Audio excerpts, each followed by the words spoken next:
Welcome to the Daily Commercial Forum. I'm your host, Sandy Moore. Most anybody who grew up in Leesburg can remember the old Citizen National Bank with its colorful murals that depict Florida's history.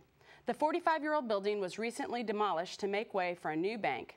But first, the city of Leesburg worked with SunTrust Bank and Lake Glass and Mirror to make sure that these special murals were taken out and preserved for safekeeping. Today, we will discuss new plans for the murals and how you will get a chance to see them one more time. Our guests are Robert Sargent, Leesburg Public Information Officer, Leesburg Mayor Santa Henderson, and Bert Bullock, Vice President of Lake Glass and Mirror. Welcome, everyone. Thank you. Thanks, Andy. Let's start out by talking a little bit about the history of these bank murals. Robert, can you tell us a little bit about that? Yeah, the bank murals actually were located in a Citizens National Bank. It's a building that everybody in Leesburg who grew up here knows very, very well, or is at least driven by hundreds of times. Bank building down at Citizens Boulevard in 441. And the building was built about 46 years ago, and as part of it, the original bank there, Citizens National Bank, which later became, and a couple other things moved on, but eventually became SunTrust Bank. But Citizens National Bank contracted with a South Florida artist named J.D. Van Atten to create a special type of mural to really set this building off. When the building was built, it was built for $300,000. 46 years ago, that was a lot of money to put into a building out in Leesburg. But they really wanted this to be a very special building with special murals, so this was a great occasion to bring in the artist to do this. Now, was there any significance in that particular artist in them asking? Well, the artist, J.D. Van Atten, was an artist, but he also was an architect, and he actually had an architectural background to him. So these aren't just murals that have an aesthetic appearance to them. They actually have a practical application, and Bert could probably talk a little bit about this. Is that on top of the murals, they are actually a form of mural that was actually patented. J.D. Van Atten patented this process back in the 1970s, or 1970, actually got the patent, and nobody else was doing this. It's a very unique and unusual product that I didn't learn about until I got involved with Bert and started figuring out, what is this thing? That it's not just a mural, it is the wall itself. Literally the outer wall of the bank, one half of the outer wall, the lower floor, and actually the upper floor were made of this material. So it was the window, the support, it was everything, and it had wood supports, but literally this plastic glass type material that made up the mosaic is sandwiched together. That was it. There's no window behind it or anything. So it actually has more than an aesthetic purpose. It's an architectural feature, which makes it very, very unique. And if you see the process by which they're made, it's just incredible that the artist could get this level of detail. Okay, well, before we get to Bert on that, because I do want to bring him in, tell me, how did this project get underway? I mean, what was the drive here to save these murals? The fact that they were going to tear down the building. And of course, it's been a place in Leesburg where everybody's enjoyed. It's a beautiful building, and it always has been. And of course, we knew it had been sitting empty for a good while. But once they were going to tear it down, I said, we need to have some of these windows. And so Robert worked with them, and they were going to give us some. So I was fortunate enough to be able to go down and pick the ones out that I wanted for first dibs, you know. And, for your personal collection? Yeah, right, they're much too big for my house.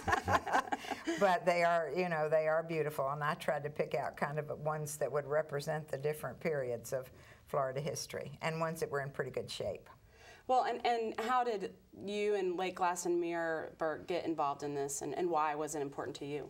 We were involved in the process of bidding on the new work that's being built there, the new SunTrust branch bank. So once I figured out where it was, when I looked at the site map of the plans, I saw that, hey, it's right where the old building is, so it must mean they're going to tear it down. So that's when I got involved with the contractor and placed a call and said, hey, let us come in there and get the glass and save it, and we'll make sure it's taken good care of. And there was a period of time where we weren't sure that was going to happen, that there was the demolition was in progress and some other things that were going on. So with much perseverance, after about 2 or 3 weeks, I got the call that said, hey, you've got 2 days, get them out of there.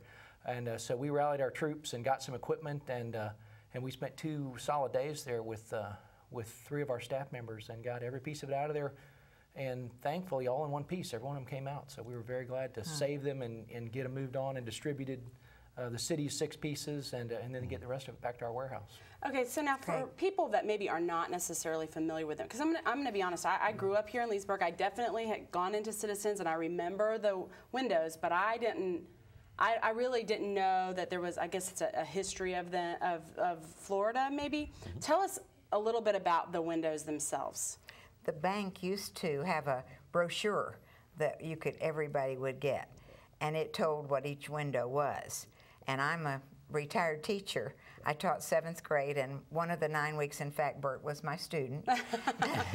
And so I taught Florida history. Taught Florida history, and I used that as one of the tools to learn Florida history. And so, you know, it was just always there as a asset for me. So it was pieces of history. The murals depicted different pieces of history? Of Florida. Of Florida. Florida.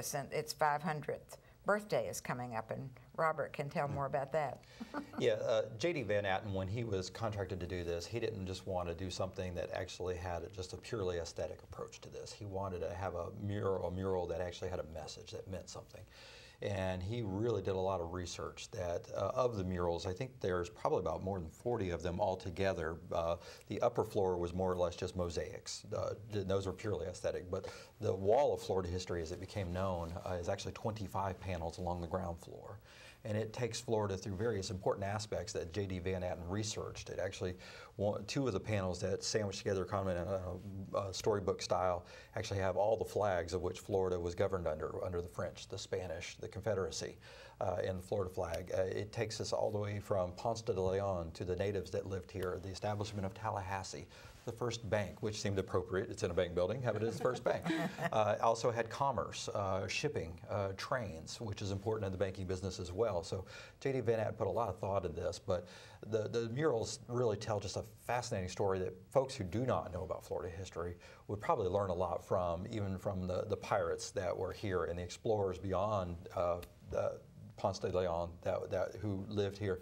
But basically, various things that you hear that are just great landmarks in Florida that people might have forgotten what makes Florida so great and such a historic value. Again, J.D. Van Atten put a lot of thought into it, and that's why, again, it's a great storybook beyond just the murals themselves. Well, and I know I used to think that they were stained glass, which they're not. And so, and you had already kind of alluded to the materials. Bert, tell us a little bit about what these murals are and the material and how they're significant. You know, like Robert was saying earlier, it's an extremely unique component. It's the best way to describe it is more like an insulating panel. There's an inside and an outside pane, and in between those two, there's cells that are created and then filled with different colors to begin to create this piece of artwork within.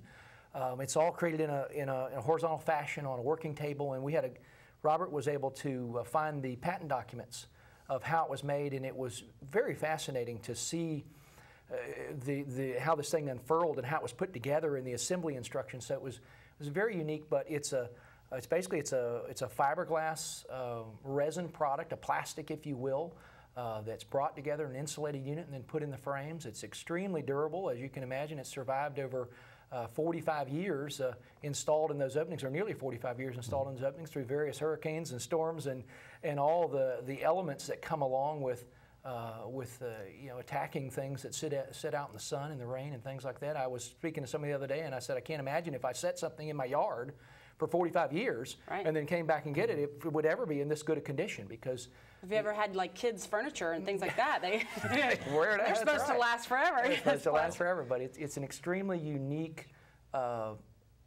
like Robert said, it's not only is it functional, but it's artistic. It's very unique, and I tell you, we're very lucky to have it, and we feel very, very privileged to be able to take part in saving it and helping get it back to the community so we can appreciate it for many more generations. Well, tell us a little bit about the process of what you had to do to actually get the windows out.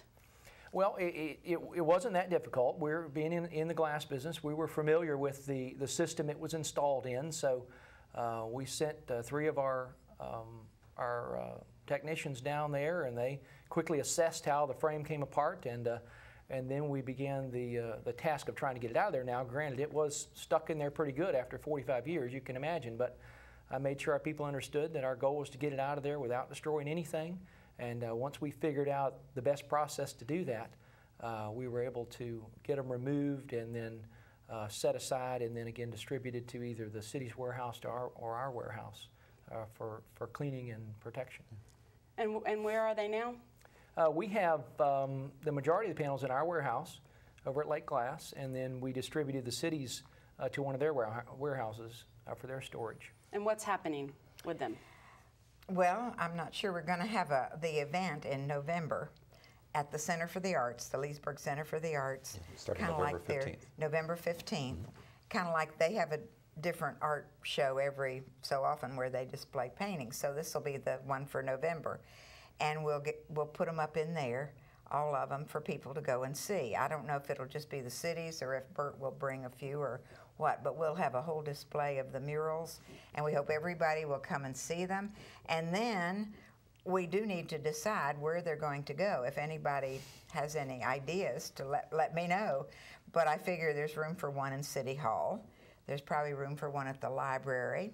There's probably room for one at the museum Now, what somewhere. are the ones that you picked? What do they depict? What part of history do the ones that you... Well, I don't remember all of them, but there was one of the 5 flags.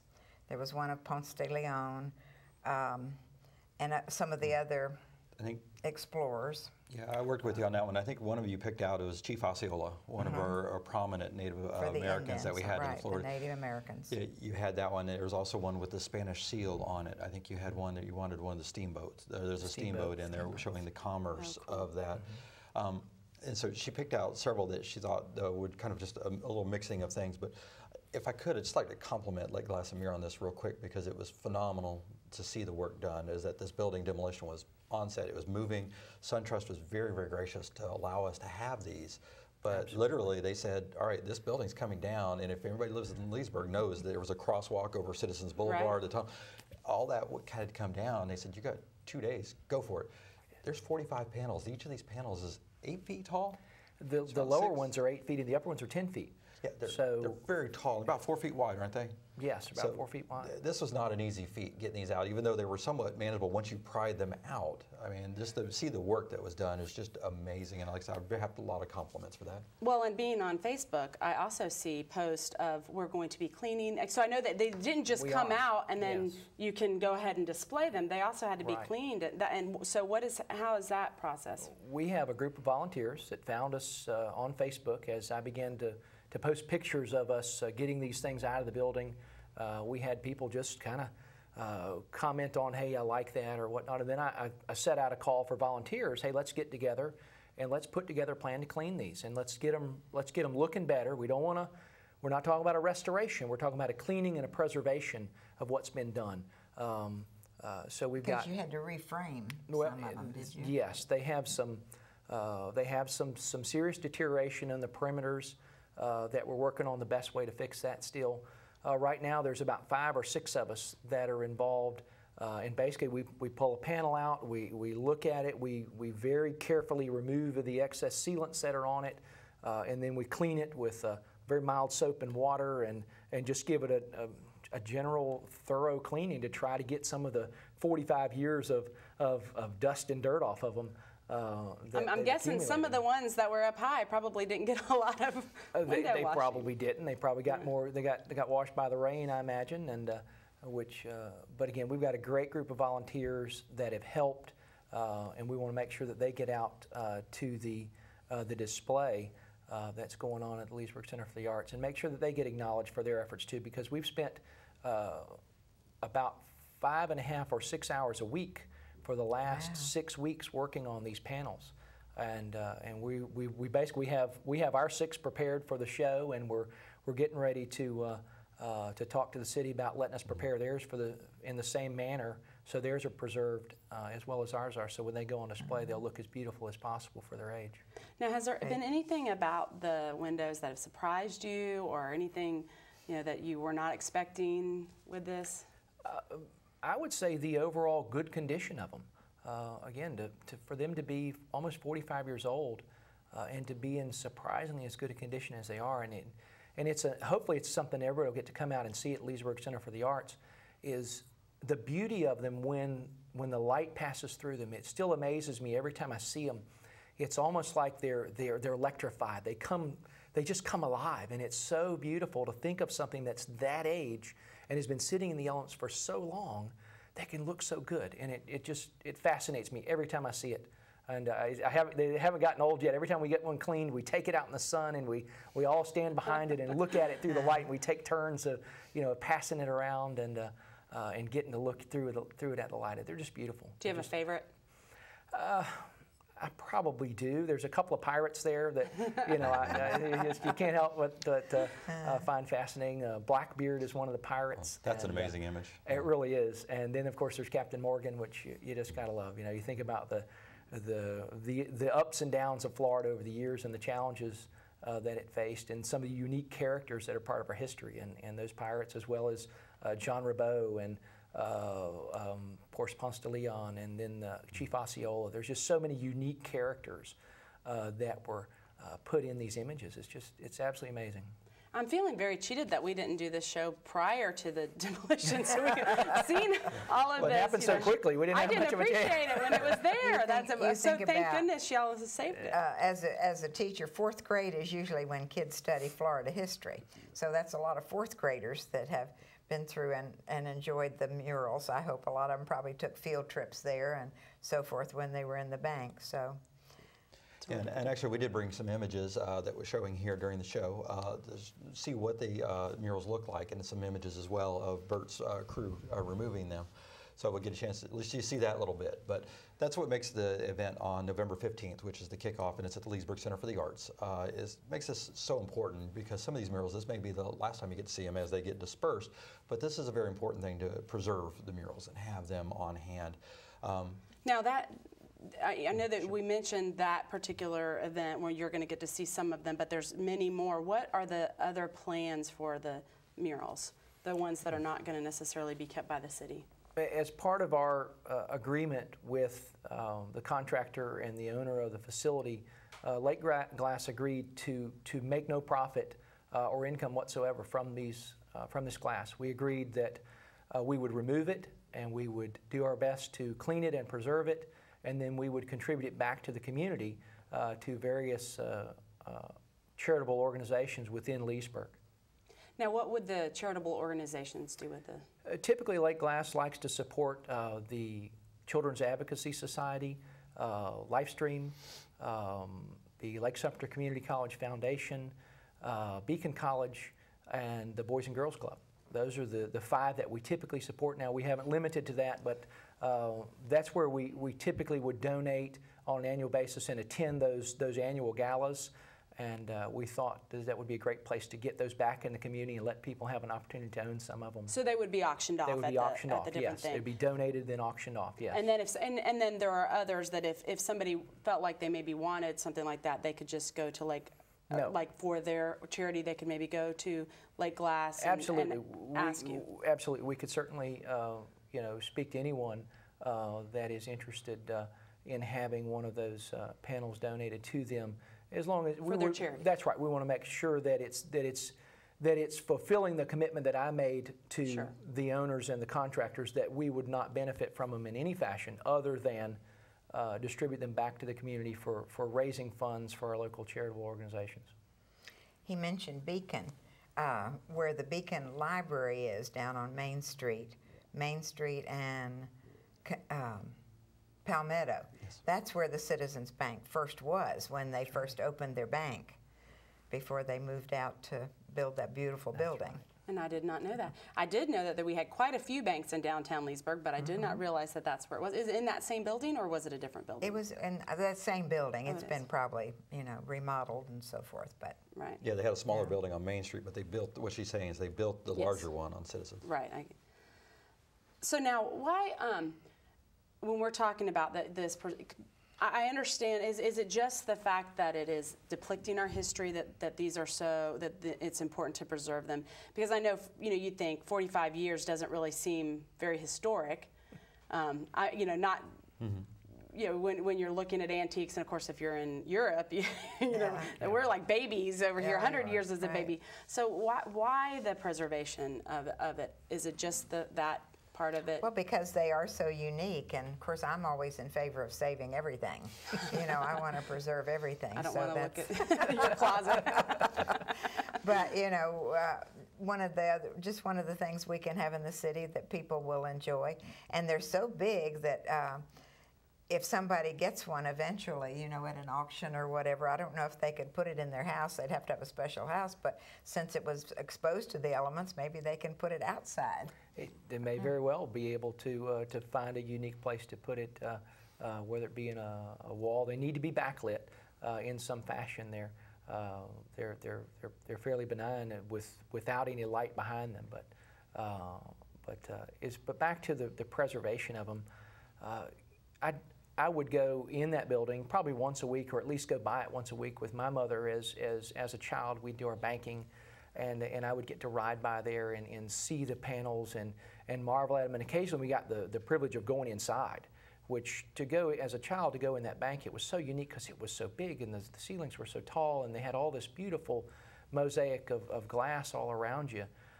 So from my perspective, when I heard that, hey, this thing's going to be torn down, we seemed like the most likely candidate to solve the problem. You know, we had the expertise and the staff and the equipment, and it just seemed like something that needed to be done. It pulled on your heart. It really a little did. bit? It really did. It pulled on my heart, and there was a lot of people in town, I think, that were extremely concerned about what was going to happen. And once we got the word out that, hey, we got them saved, we got them put away, and we're going to make some good use out of them and get them back to the community so everybody can enjoy them down the road. Well, I can tell you, you know, if we don't ever save anything, then we'll never have it. So I'm thankful for what Lake Glass and Mural did, and I know your personal time and all the volunteers, and thank you, Mayor Henderson. And so many people would ask me, when they heard the building was coming down, they say, oh, what's going to happen to the windows? Everybody wants to know. They are very new. Well, thank you very much for being here today and sharing this. I cannot wait, and I'm going to have to bring my kids to the opening in November, Center for the Arts, to see the glasses one more time before they get separated. Right. Absolutely. Thank you. Thank you. Thank you.